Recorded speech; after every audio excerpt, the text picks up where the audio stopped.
Hello guys, samahan nyo ako ulit mag-unbox ngayon. So, wala akong mabiling Rejoice perfume shampoo dito sa grocery na malapit sa amin. Kaya nag-order na lang ako online.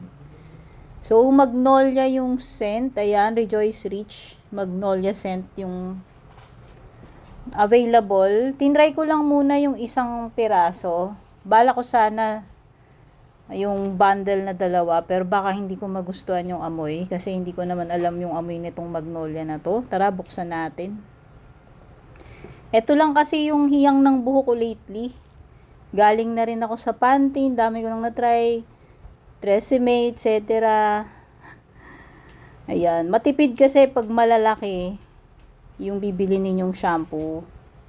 Supposed to be buy one, yung 2 bottles bibilin ko. Kaya lang try ko muna to ba kasi mamaya hindi pala hiyang or hindi ko type yung amoy. Yan. Hula-hula muna. So, secured naman yung packaging niya. Nilagyan ng tape ni seller. Wala naman ako napansin na leakage kanina. Ayan. Ito yung itsura niya. Yan, Rejoice 3-in-1.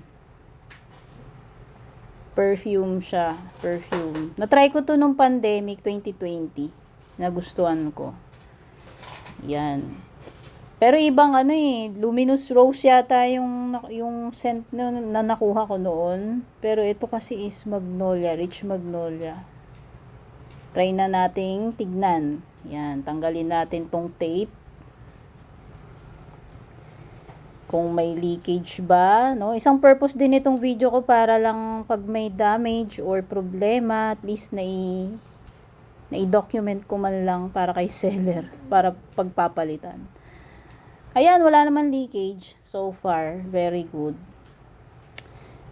Okay, may mga nakasulat dito. Hindi ko alam kung manufacturing date ito, expiration date, pero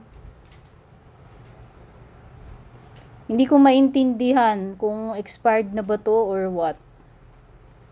Ayan o. Parang may nakikita ako 2024. 04. Ina-assume ko lang na baka mamaya April yun. Naku. So, pa-expire na pala to if ever. Pero may 0104 din dito na naka-emboss. Hindi ko alam. Bahala na si Batman. Amuyin natin. Mabango siya. In fairness, type ko yung amoy. So, sana kasing lambot din nung isang ginagamit ko na luminous rose. Ayan, okay naman siya so far. Nagustuhan ko. Thumbs up. Thank you and babush.